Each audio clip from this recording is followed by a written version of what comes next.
Aloe can be used as a natural insecticide. Aloe has long been known for its healing properties. It is primarily used to treat skin problems, aid digestion and heal wounds.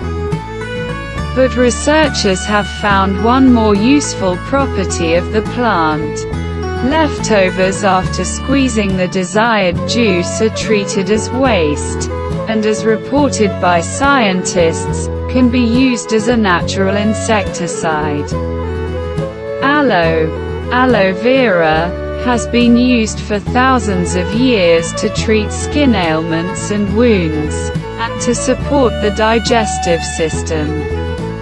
But while the extract of the plant is highly valued, the shards left after its extraction are discarded as waste.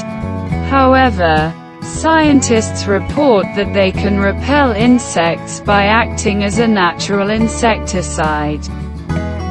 Researchers have already identified several bioactive compounds in post-production residues that repel pests.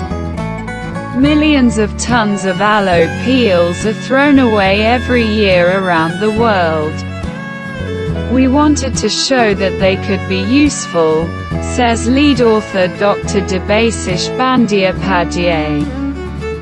The scientist became interested in the potential use of aloe vera as an insecticide after visiting an aloe manufacturing center.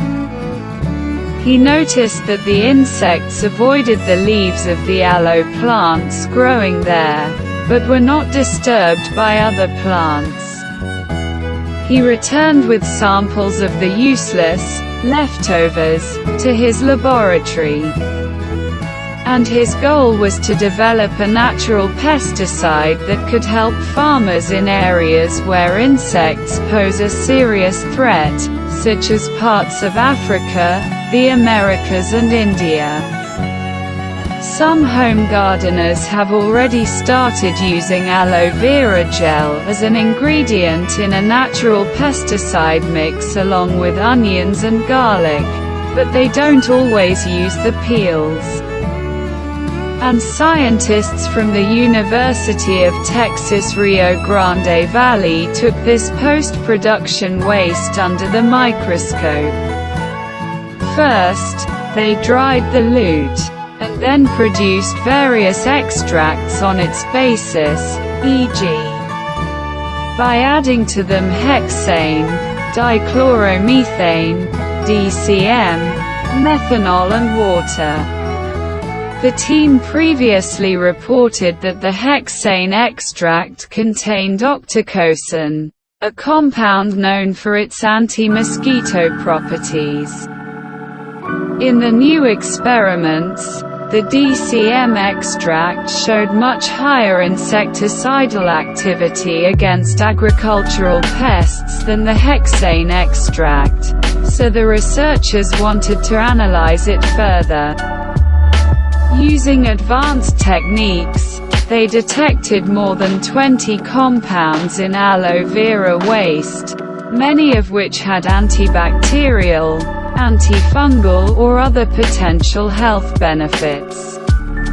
Among them were 6 substances, including octocosanol, subeneatin B, dinoterb, argunganone, nonadecanone and quilaic acid, which are known to have insecticidal properties. Moreover, the identified compounds were not toxic. Chemical studies of methanol and water-based extracts are still ongoing. Now the researchers want to test how well aloe vera peels work in practice in agricultural fields and whether they can be used against agricultural pests. In addition, Bandyopadhyay is investigating whether the resulting compounds have properties against mosquitoes and ticks, which could potentially lead to the development of an insect repellent for consumer use.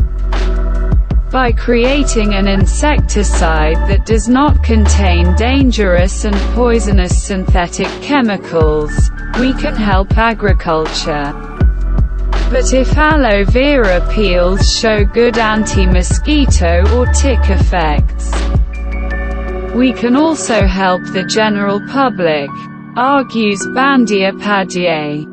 The researchers will report on the details of their findings at the American Chemical Society (ACS) meeting in the fall.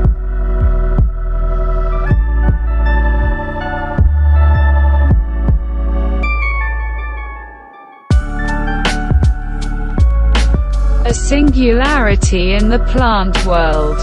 A palm tree that blooms and bears fruit underground. Scientists have described a new species of palm from Borneo, which blooms and bears fruit underground. Despite the fact that the plant is well known to the local population for its eagerly eaten fruit, this species has gone unnoticed by scientists. Until now. Sometimes it's really worth looking under your feet, because you can miss a spectacular scientific discovery. Such was the case with this unusual palm tree. The discovery of this previously unknown species was determined by the desire to take a clearer picture. Thus, a species of palm with an extraordinary ability to flower and bear fruit underground was found. The plant, named Pinanga subterranea, is the first known species of the palm family to bear fruit and bloom only underground. Most plants have evolved flowers and fruits above ground to facilitate pollination and seed dispersal, forcing researchers to wonder how the newly described palm has survived for thousands of years. The description and results of the research were published in the journal Plants, People, Planet.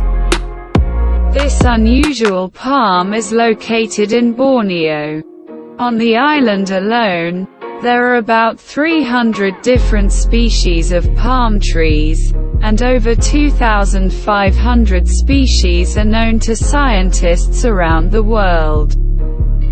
This particular one can be found in the rainforests on the border of Malaysia and Indonesia, because the land border between these countries runs on the island of Borneo.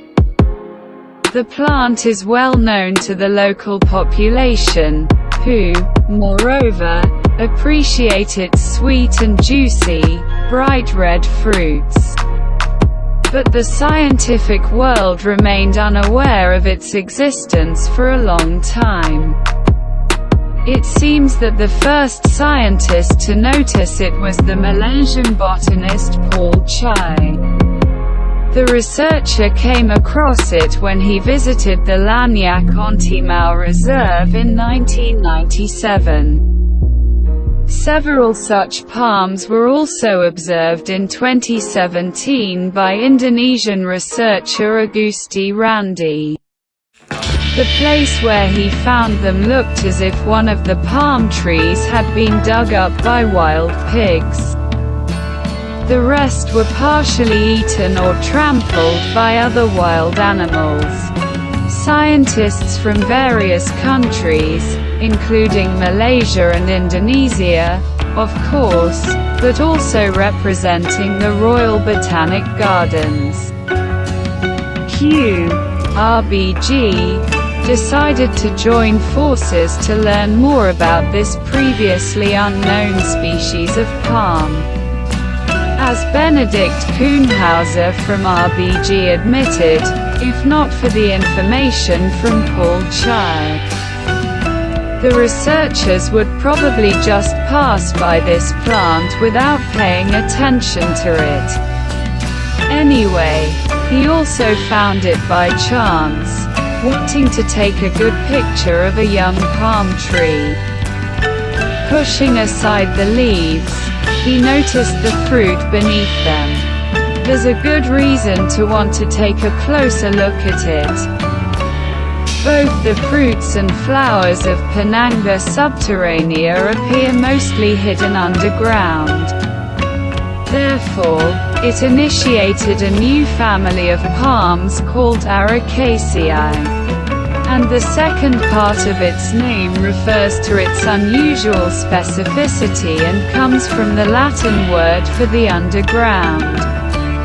In the context of the functioning of Pinanga subterranea, one issue is particularly puzzling. Flowering plants bloom above the ground for a reason. In this way, for example, they make it easier for insects to pollinate them.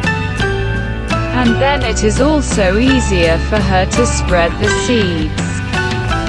Geocarpic plants bloom above the ground, but their fruits appear below the surface. Peanuts are a good example. There are also a number of plants that can bloom and bear fruit underground. This is the case for a total of 171 species. However, species whose flowers and fruits appear only underground are rare. So far, this has only been observed with Rhizanthella orchids. In the context of Pinanga subterranea, a number of questions may arise regarding what pollinates its underground flowers and how it is able to find them. Scientists are at a loss here so far, and it is hoped that the interest of more researchers in this matter will create opportunities to solve this mystery.